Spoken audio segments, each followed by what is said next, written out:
فرق کا یا بعض ادیان والوں کا، مذاہب والوں کا یہ باطل عقیدہ ہے، تثلیث کا عقیدہ، جیسے نصارہ کا عقیدہ ہے کہ اللہ پاک تین میں سے ایک ہے، تین میں سے ایک ہے، ان اللہ ثالث ثلاثہ، اللہ پاک بھی خدا ہے، عیسیٰ علیہ السلام بھی خدا ہے، اور اسی طریقے سے جبرائیل علیہ السلام کو خدا قرار دیتے ہیں۔ تو یاد رکھیں اللہ پاک اپنی ذات میں بھی یکتا ہے، اللہ پاک اپنی صفات میں بھی یکتا ہے۔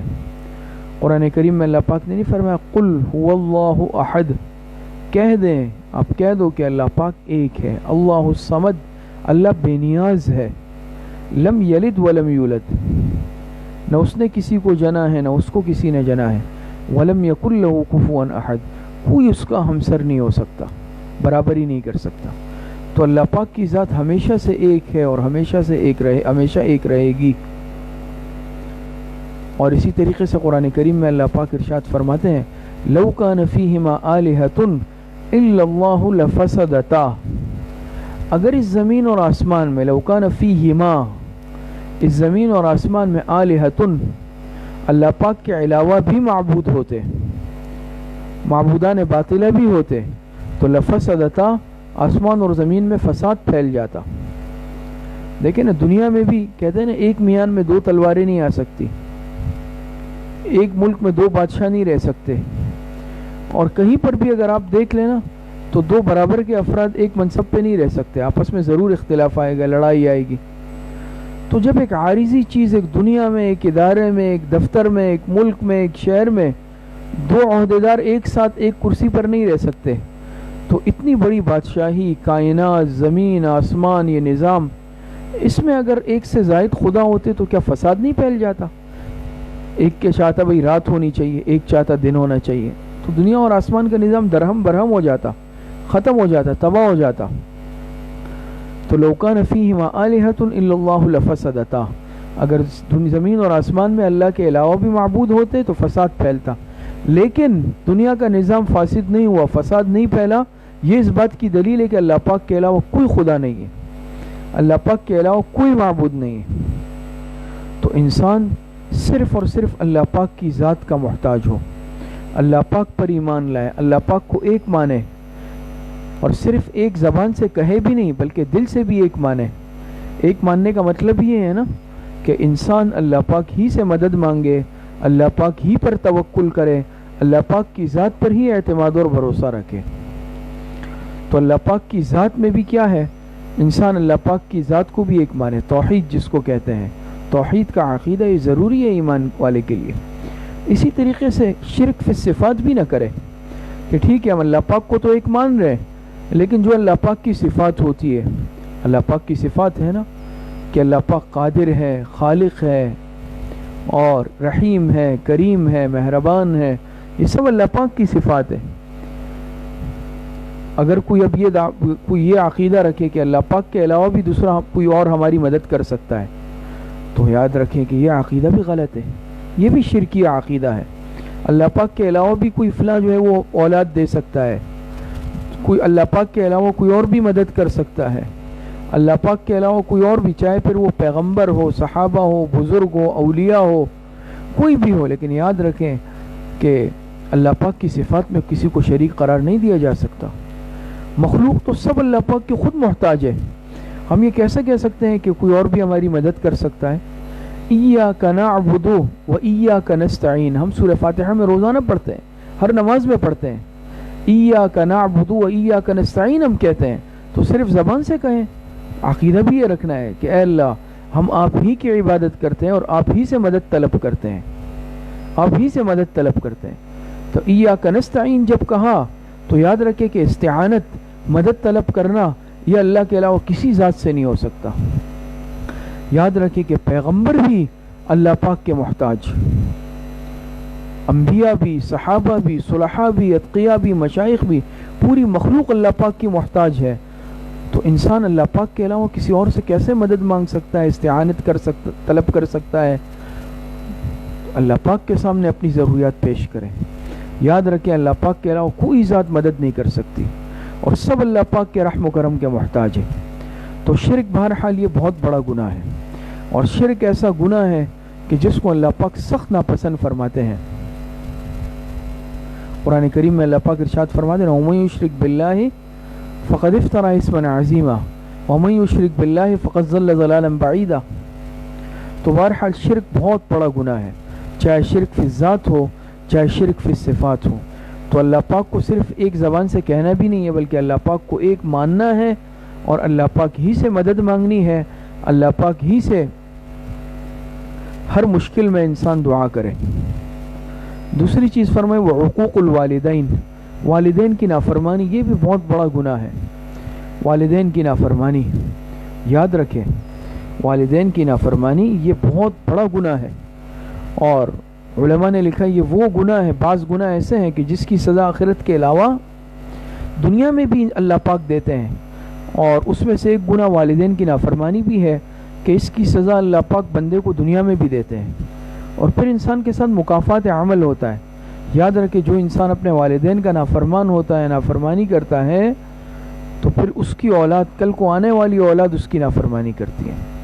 قرآن کریم میں اللہ پاک ارشاد فرماتے ہیں وَبِالْوَالِدَيْنِ إِحْسَانًا، وَبِالْوَالِدَيْنِ إِحْسَانًا، اپنے والدین کے ساتھ حسن سلوک کرو۔ اسی طرح قرآن کریم میں اللہ پاک ارشاد فرماتے ہیں فَلَا تَقُلْ لَهُمَا أُفٍّ وَلَا تَنْهَرْهُمَا وَقُلْ لَهُمَا قَوْلًا كَرِيمًا۔ فَلَا تَقُلْ لَهُمَا أُفٍّ، ماں باپ کو اف بھی مت کہو۔ اف، علماء نے لکھا ہے کہ اف میں ہر وہ چیز شامل ہے، ہر وہ بات شامل ہے، ہر وہ عمل شامل ہے جو ان کو ناگوار ہو۔ اب آپ بتائیں، اف، ہم اردو میں بھی یہ لفظ استعمال کرتے ہیں کہ اف بھی نہیں کہنا، اللہ پاک نے قرآن میں اف کا لفظ لائے، کتنا فصیح اور بلیغ لفظ ہے۔ اف بھی نہ کہو تو پھر اور کیا رہ گیا؟ کوئی ایسی بات ہماری طرف سے نہ ہو جو ماں باپ کے مزاج کے خلاف ہو۔ والدین کا تو بہت بڑا حق ہے، پھر ماں کا سب سے زیادہ حق، پھر باپ کا۔ صحابی نے پوچھا نا کہ اللہ کے رسول سب سے زیادہ حق مجھ پر کس کا؟ فرمایا تمہاری ماں کا، پھر پوچھا فرمایا تمہاری ماں کا، پھر پوچھا فرمایا تمہاری ماں کا، اس کے بعد فرمایا تمہارے باپ کا۔ تو ماں باپ کا بہت بڑا حق، پھر اس میں والدہ کا بہت بڑا، سب سے زیادہ حق، تو والدین کا بہت بڑا حق ہے۔ اسی لیے دعا مانگی گئی ہے نا کہ رب ارحمہما کما ربیانی صغیرا، اے اللہ ان پر رحم فرما جیسے انہوں نے میری تربیت کی بچپن میں۔ تو بہرحال والدین کی نافرمانی سے انسان اپنے آپ کو بچائے، اور یاد رکھیں کہ یہ ایسا عمل ہے کہ جس کی وجہ سے انسان خیر سے محروم ہو جاتا ہے۔ اور ایک روایت میں آتا ہے آپ علیہ الصلوۃ والسلام ایک مرتبہ ممبر پر تشریف لائے، سیڑھی پر قدم رکھا، پہلی پر آمین کہا، پھر سیڑھی پر قدم رکھا، آمین کہا، پھر تیسری سیڑھی پر قدم رکھا تو آمین کہا۔ دعا کرنے والا یا دعا کرنے والا نظر نہیں آ رہا، اور آپ علیہ السلام آمین کہہ رہے۔ صحابہ نے پوچھا اللہ کے رسول یہ کیا معاملہ ہے؟ آپ علیہ الصلوۃ والسلام نے فرمایا کہ میں نے جب ممبر پر قدم رکھا جبرائیل علیہ السلام آئے، جبرائیل علیہ الصلوۃ والسلام آئے اور فرمایا 3 بددعائیں دی، میں نے تینوں پر آمین کہا، جس میں ایک یہ تھی کہ جس کے سامنے آپ علیہ السلام کا نام لیا جائے آپ کو اور وہ درود نہ پڑے وہ تباہ ہو جائے، میں نے آمین کہا۔ اور اسی طریقے سے جس پر رمضان کا مہینہ گزر جائے اور وہ اللہ پاک سے اپنی مغفرت نہ کرائے وہ تباہ ہو جائے، میں نے آمین کہا۔ اور ایک بددعا یہ تھی کہ جو ماں باپ دونوں یا دونوں میں سے ایک کو پائے اور ان کی خدمت کر کے جنت نہ کمائے تو وہ تباہ ہو جائے، میں نے آمین کہا۔ تو اس میں سے ایک بددعا یہ بھی تھی کہ ماں باپ دونوں موجود ہو یا ایک موجود ہو اور یہ اس کی خدمت نہ کرے اور خدمت کر کے ان کو راضی نہ کرے، جنت نہ کمائے، ایسا شخص ہلاک ہو جائے۔ تو آپ علیہ السلام نے بددعا مانگنے والے جبرائیل علیہ السلام بددعا، آمین کہنے والے پیغمبر آخر الزمان جناب نبی کریم صلی اللہ علیہ وسلم، اس بددعا کی قبولیت میں کیا شک ہو سکتا ہے؟ تو عرض کرنے کا مقصد یہ ہے کہ ماں باپ کا بہت بڑا حق ہے۔ آج دیکھیں کہ آج ہم کس طرح نافرمانی کی طرف جا رہے ہیں، ماں باپ کی نافرمانی کرنا، ان کے سامنے کھڑے ہو جانا، ان سے مقابلے کے لیے کھڑے ہونا، ان کو جواب دینا، یہ بڑی بدبختی کی علامت ہوتی ہے۔ بلکہ روایتوں میں آتا ہے نا کہ بعض صحابہ نے پوچھا کہ ان کے والدین یا ایک مسلمان بھی نہیں تھے، مشرک تھے، آپ علیہ الصلوۃ والسلام سے کیا وہ بھی میرے حسن سلوک کے مستحق ہیں؟ آپ نے فرمایا جی ہاں وہ بھی تمہارے حسن سلوک کے مستحق ہیں۔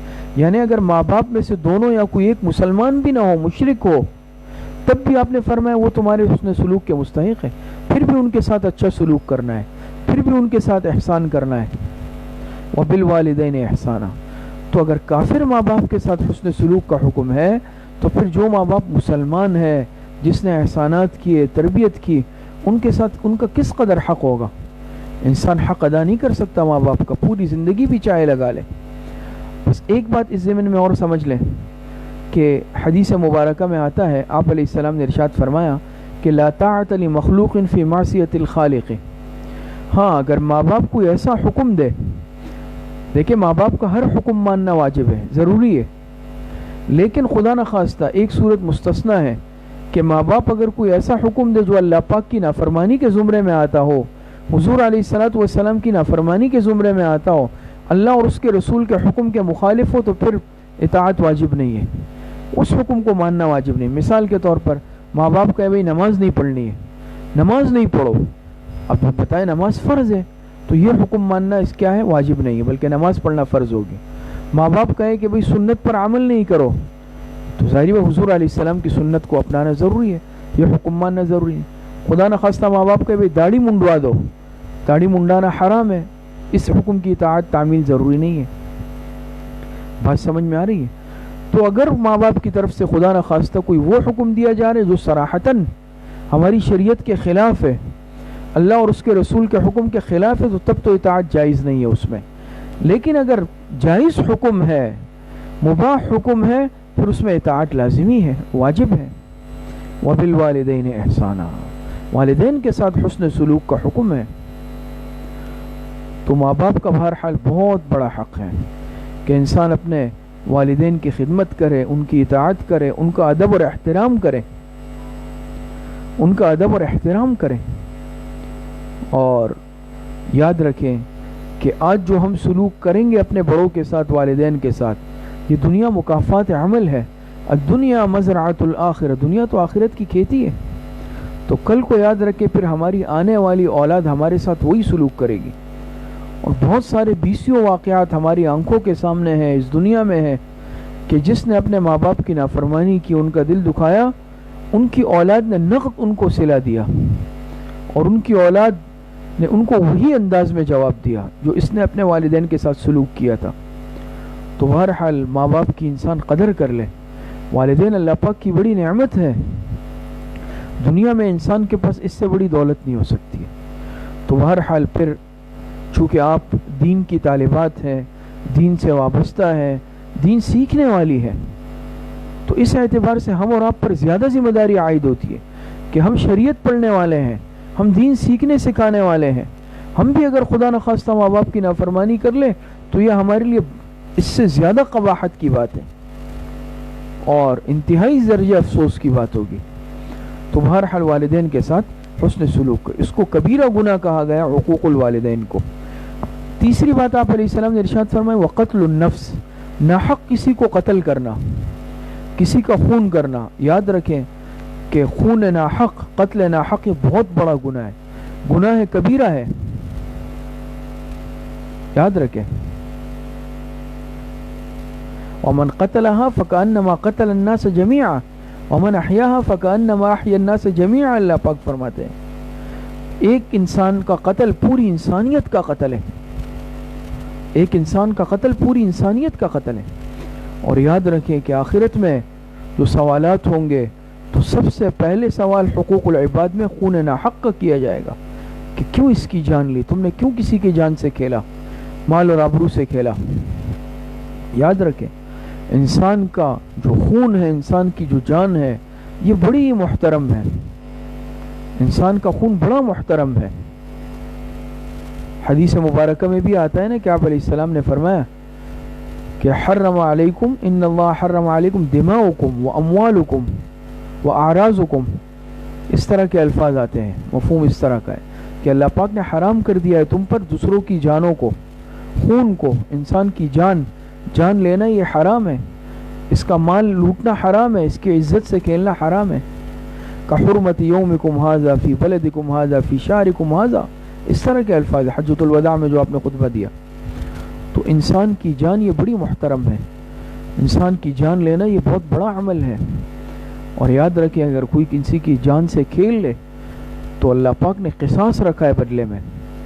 یہ قصاص اس لیے رکھا. قرآن کریم میں اللہ پاک ارشاد فرماتے ہیں یا ایھا الذین آمنوا کتب علیکم القصاص فی القتلى الحر بالحر والعبد بالعبد والانثى بالانثى. اسی طرح قرآن کریم میں اللہ پاک ارشاد فرماتے ہیں ان النفس بالنفس والعین بالعین والانف بالانف والاذن بالاذن والسن بالسن والجروح قصاص. جان کے بدلے میں جان ہے، یاد رکھے، بلکہ اعضاء کے بدلے میں بھی اعضاء ہے. انسان کی جان کیا، انسان کا ایک ایک عضو محترم ہے، انسان کے یہ اعضاء بھی قابل احترام ہے. اگر خدا نہ خواستہ جان کیا بلکہ انسان کسی کے عضو کو تلف کر دے، دانت توڑ دیا، اس کے بدلے میں دانت توڑا جائے گا، کان کے بدلے میں کان، ناک کے بدلے میں ناک، ہاں جان کے بدلے میں جان. تو اللہ پاک نے انسان کے اعضاء کو، جسم کو بھی محترم قرار دیا ہے. جان تو بہت بڑی چیز ہے. اسی لیے کیا ہے کہ اگر کوئی کسی کی جان لے لے تو قصاصاً اس کو قتل کیا جائے گا. تو یہ بات یاد رکھیں کہ کسی کی جان سے کھیلنا یہ بہت بڑا عمل ہے، اور خون ناحق بہانا یہ بہت بڑا عمل ہے. اور آج دیکھ لیں کس طرح یعنی یہ سلسلہ عام ہو چکا ہے. حدیث مبارکہ میں بھی فتن میں آتا ہے نا کہ قرب قیامت کی جو علامات ہے اس میں کیا آپ علیہ السلام نے فرمایا الحرج، قیامت سے پہلے حرج ہوگا. اور حرج کی تفصیل کیا فرمائی؟ صحابہ نے عرض کیا اللہ کے رسول حرج کیا؟ آپ نے فرمایا قتل عام، یعنی قتل عام ہوگا. نہ قاتل کو معلوم ہو کیوں قتل کر رہا ہے، نہ مقتول کو معلوم اسے کیوں قتل کیا گیا. اب آپ بتائیں. اور بعض روایتوں میں آتا ہے کہ کلاہما فی النار، قاتل اور مقتول دونوں جہنم میں. قاتل کا تو جہنم میں جانا سمجھ میں آتا ہے، مقتول کیوں جہنم میں جائے گا؟ اس کا جواب آپ میں سے شاید کسی کو آتا ہو کہ مقتول کیوں جائے گا. یہ اس صورت میں ہے کہ مقتول کا بھی ارادہ اس کو قتل کرنے کا تھا، دونوں کا آپس میں ایک دوسرے کو قتل کرنے کا ارادہ تھا، لیکن ایک نے پہل کر لی، اس کا وار چل گیا، اس نے دوسرے کو قتل کر دیا. تو یہ تو قاتل ہے اس لیے جہنم میں جائے گا. مقتول اس لیے جائے گا کہ وہ بھی اس کو قتل کرنا چاہتا تھا. انما الاعمال بالنیات، اس کی نیت بھی قتل کرنے کی تھی، تو نیت کی وجہ سے وہ بھی جہنم میں جائے گا. قاتل تصور ہوگا. تو یہ دیکھیں آج انسان کی جان کی کیا قیمت رہ گئی ہے؟ انسان کی جان کی کوئی قیمت نہیں ہے. بیت اللہ شریف کو آپ علیہ السلام نے ایک مرتبہ مخاطب کیا کہ بیت اللہ تو بڑی حرمت والا ہے، لیکن انسان کے جان کی حرمت تجھ سے بھی زیادہ ہے. انسان کے جان کی جو حرمت ہے آپ علیہ السلام نے فرمایا کہ یہ بیت اللہ کی حرمت سے بھی زیادہ ہے. تو انسان کی جان بڑی قیمتی ہے. البتہ اس میں سمجھ لیں کہ ایک صورت اس سے مستثنا ہے کہ اس میں جائز ہے، بلکہ دو صورتیں ہیں. ایک صورت تو یہ ہے کہ اگر کوئی کسی کو قتل کر دے، خدا نخواستہ کسی کی جان لے لے، تو اس کو پھر قصاصاً قتل کرنا یہ کیا ہوگا؟ اس کو پھر قصاصاً قتل کرنا یہ کیا ہوگا؟ یہ جائز ہوگا. تو اس صورت کے اندر اس کا خون کیا ہو جاتا ہے؟ مباح ہو جاتا ہے. دانیال کا اسپیکر لائیو چیک کر. تو ویسے تو جائز نہیں ہے، لیکن اگر کوئی کسی کا خون بہا لے، قتل کر لے، تو اس صورت کے اندر چونکہ مباح الدم ہو جاتا ہے. مباح الدم آپ سمجھ لیں، اس نے اپنے خون کو مباح کر لیا قتل کر کے، قاتل بن کر اس نے اپنے خون کو حلال کر لیا، لہذا قصاصاً اس کو قتل کیا جا سکتا ہے، اس کا قتل جائز ہے. دوسری صورت خدا نخواستہ اگر کوئی شادی شدہ محسن ہونے کے باوجود زنا کا عمل کر لے، کسی سے زنا کر لے، بدکاری کر لے، تو یاد رکھیں کہ اس صورت کے اندر اس کو رجم کیا جائے گا. شریعت نے زانی کی سزا کہ جو شادی شدہ محسن ہو اس کے باوجود یہ گناہ کا کام کر لے تو اس کو رجم کیا جائے گا، سنسار کیا جائے گا، پتھر مار مار کر قتل کر دیا جائے گا. تو اس نے بھی اپنے آپ کو مباح الدم کر لیا. اسی طریقے سے ایک صورت یہ اگر خدا نخواستہ کوئی مرتد ہو جائے، مسلمان ہونے کے بعد پھر سے ایمان چھوڑ دے، کفر اختیار کر لے، اور اس پر اسلام پیش کیا جائے گا، لیکن اگر اس کے باوجود بھی یہ قبول نہ کرے تو ارتداد کی وجہ سے اس کو بھی قتل کیا جائے گا. تو یہ وہ صورتیں انسان اپنے آپ کو مباح الدم کر لیتا ہے. اس کے علاوہ کسی انسان کی جان لینا یہ جائز نہیں ہے، چاہے مسلمان ہے چاہے مسلمان نہیں ہے. ایک تو یہ میدان جنگ میں آ رہا ہے، حربی ہے، حربی کافر ہے، میدان جنگ میں لڑائی ہے وہ بھی الگ بات ہے، لیکن اگر میدان جنگ میں نہیں ہے، حربی نہیں ہے، مستأمن ہے، عام کافر ہے، اس کا بھی خون بہانا جائز نہیں. مسلمان کیا انسان کو بھی قتل کرنا غیر مسلم کو بھی جائز نہیں ہے، یہاں تک کہ کیا بلکہ جانور کو بھی مارنا جائز نہیں، کیڑے مکوڑوں کو بھی مارنا جائز نہیں. ہمارا تو اتنا امن والا دین ہے، انصاف والا دین ہے، یہاں تک کہ پودے ان کو بھی توڑنا جائز نہیں ہے بلا وجہ. تو وہ دین کہ جو پودوں کے حقوق کا خیال رکھتا ہے، کیڑے مکوڑوں کے حقوق کا خیال رکھتا ہے، جانوروں کا پرندوں کے حقوق کا خیال رکھتا ہے، تو اس میں انسانیت کے حقوق کا کتنا خیال ہوگا، پاسداری ہوگی. آپ تصور کریں آج پروپیگنڈا کیا جاتا ہے اسلام کے خلاف. اور چوتھی بات آپ علیہ السلام نے ارشاد فرمایا والیمین الغموس، جھوٹی قسم کھانا. یمین کہتے ہیں قسم کو، غموس معنی جھوٹی، غمس کہتے ہیں، غمس کے معنی آتے ہیں عربی میں ڈبکی لگانا، ڈبکی لگا لینا. انسان جیسے پانی میں ڈبکی لگا لیتا ہے، تو یمین غموس کو بھی اس لیے غموس کہتے ہیں کہ جھوٹی قسم کھانے والا گناہوں کے پانی میں، گناہوں کے سمندر میں، گناہوں کے دلدل میں ڈبکی لگا لیتا ہے، گویا گناہوں سے لتڑ جاتا ہے، بھر جاتا ہے، اس لیے اس کو یمین غموس کہتے ہیں. یمین کی پھر 3 قسمیں ہیں، سمجھ لیں آسانی کے لیے. پہلی قسم ہے یمین کی یمین لغو، دوسری ہے یمین منعقدہ، اور تیسری ہے یمین غموس. یمین لغو تو وہ ہے کہ جس پر یعنی نہ انسان پر کوئی گناہ ہوتا ہے نہ کفارہ آتا ہے، لغو. پھر لغو کی ایک صورت یہ ہے کہ انسان یعنی قسم کھا لے ماضی کی کسی بات پر، اور یہ اپنے خیال میں سچا ہو، یہ اپنے آپ کو، یہ واقعی میں اپنے آپ کو سچا سمجھ رہا ہے، جان بوجھ کے جھوٹی نہیں کھا رہا، لیکن حقیقت کے خلاف ہو، یہ سمجھ رہے ہیں میں سچ بول رہا ہوں، تو یہ یمین لغو ہوگی، اس پر نہ کفارہ ہوگا اور نہ گناہ ہوگا. دوسری صورت علماء نے یمین لغو کی یہ لکھی محاورتاً قسم کھانا، محاورتاً عادتاً، جیسے بعض لوگوں کی زبان پہ ہوتا ہے یا ان کے اس طرح بول چال میں اس طرح کے الفاظ آتے ہیں، وہ قسم کے طور پہ نہیں کھاتے. بعض دفعہ عرب بھی اس طرح واللہ یاللہ تاللہ، اور بعض اور اقوام بھی اس طرح واللہ، بار بار واللہ اس طرح. تو یہ جو ہے قسم کے طور پہ نہیں کھائی جاتی، بلکہ ان کی زبان پہ چڑھا ہوتا ہے، یا ان کی اس گفتگو میں، ان کے جو ہے بعض قوموں میں اس طرح کے الفاظ ہوتے ہیں، تو بطور قسم کے نہ کھائے جائیں. یہ ایک عرف عام کے طور پر ہوتے ہیں، یا جس کو کہتے ہیں نا تکیہ کلام کے طور پر، تو وہ بھی قسم نہیں کہلائے گا، یمین لغو ہوگا، بیکار ہوگا، اس کی کوئی حیثیت نہیں ہوگی شریعت میں. یہ بات سمجھ میں آئی؟ اسی طریقے سے دوسری قسم وہ کہلاتی ہے یمین منعقدہ. عام طور پر جو ہماری قسمیں ہوتی ہے کہ مستقبل کی کسی بات پر کیا کرنا، قسم کھا لینا، میں ایسا نہیں کروں گا، میں فلاں جگہ نہیں جاؤں گا، میں یہ کام نہیں کروں گا، لیکن پھر انسان اس کے برخلاف کر لے، اپنی قسم کو توڑ دے، یہ قسم کہلاتی ہے یمین منعقدہ، یہ منعقد ہو جاتی ہے. اس پر کیا ہے، اس پر کفارہ بھی ہے اور توبہ استغفار بھی ہے. مثال کے طور پر میں نے کہا بھائی میں کل تم سے جو ہے ملاقات کے لیے قسم کھاتا ہوں کہ میں آؤں گا، پھر میں جان بوجھ کر نہیں گیا تو میں حانث ہو جاؤں گا، میں نے اپنی قسم توڑ دی.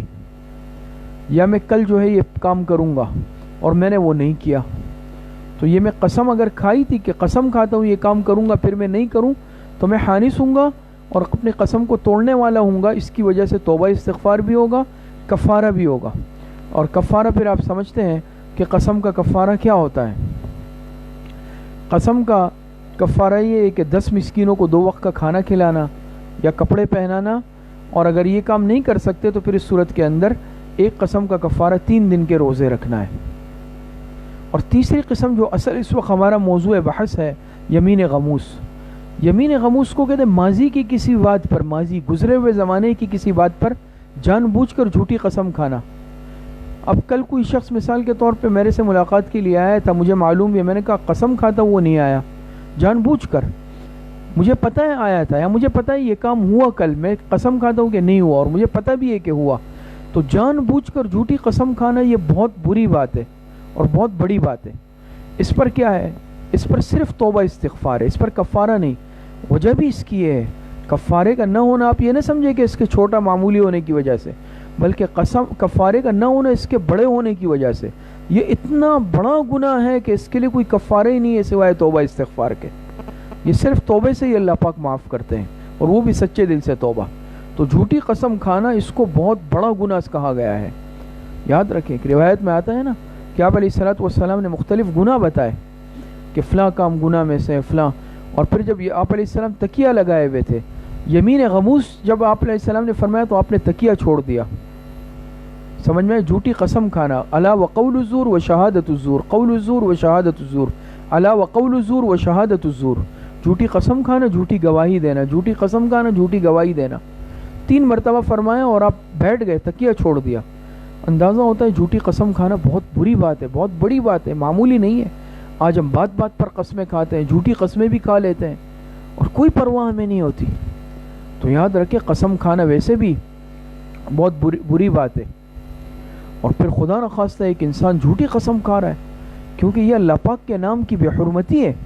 قسم یاد رکھیں، یہ مسئلہ بھی سمجھ لیں کہ قسم صرف اللہ پاک کے نام کی کھائی جا سکتی ہے. غیر اللہ کی قسم منعقد بھی نہیں ہوتی، جائز بھی نہیں ہے، گناہ ہے. اللہ پاک کے غیر کی قسم کھانا، اللہ کے علاوہ کسی کی قسم نہیں کھائی جا سکتی، جائز نہیں ہے. قرآن پر ہاتھ رکھا جا سکتا ہے، قرآن کی قسم کھائی جا سکتی ہے، مخلوق میں کسی کی قسم کھانی جائز نہیں ہے. لیکن اللہ پاک کے نام کی قسم کھائیں گے منعقد بھی ہوگی اور بہرحال بلا وجہ جائز نہیں ہے. پھر جھوٹی قسم اگر کھائے، چونکہ اللہ پاک کے نام کی کھا رہا ہے اور جھوٹ بول رہا ہے، اللہ کے واسطہ دے رہا ہے بیچ میں اور جھوٹ بول رہا ہے، یہ اللہ پاک کے نام کی بے حرمتی ہے، اہانت ہے. اس لیے بہت بڑا جرم ہے کہ ایک انسان جھوٹ بھی بول رہا ہے اور پھر صرف جھوٹ نہیں، جھوٹی قسم کھا کر جھوٹ بول رہا ہے، اللہ کے نام کی قسم کھا کر جھوٹ بول رہا ہے. ایسے آدمی بہت بڑے گناہ کا مرتکب ہو رہا ہے، اور یاد رکھے اس کے لیے سزا بھی بہت بڑی ہے. اور ایسا آدمی دنیاوی اعتبار سے بھی اس لیے نقصان میں رہتا ہے، اللہ پاک کی نظروں میں بھی معتوب ہو جاتا ہے، لیکن اس کے ساتھ ساتھ مخلوق کی نظر میں بھی جھوٹے آدمی کی وقت نہیں رہتی. اس کا اعتبار، اس کا بھروسہ ختم ہو جاتا ہے، لوگوں پر سے اعتماد اٹھ جاتا ہے، اس کا اعتماد لوگوں پر اٹھ جاتا ہے. لوگ اس پر بھروسہ اعتماد نہیں کرتے، تو جھوٹا آدمی ہے، یہ جھوٹی قسمیں کھاتا ہے. اور پھر خدا نخواستہ جھوٹی قسم کے ساتھ انسان جھوٹی گواہی بھی اگر دے دے عدالت میں، وہ بہت ہی بڑا گناہ ہے، بہت بڑا گناہ ہے. تو بہرحال یہ 4 باتیں آپ علیہ السلام نے ارشاد فرمائیں. الاشراک باللہ، اللہ کے ساتھ کسی کو شریک قرار دینا جائز نہیں. وعقوق الوالدین، والدین کی نافرمانی کرنا بھی بہت بڑا گناہ. وقتل النفس، ناحق کسی کا خون بہانا، قتل کرنا بہت بڑا گناہ. اور چوتھا یمین غموس، جھوٹی قسم کھانا، یہ بھی بہت بڑا گناہ ہے. اللہ پاک ہمیں ان باتوں سے بچائے، اللہ پاک ہمیں ہر قسم کے گناہوں سے محفوظ فرمائے اور صحیح عمل کی توفیق عطا فرمائے. وآخر دعوانا ان الحمد للہ رب العالمین.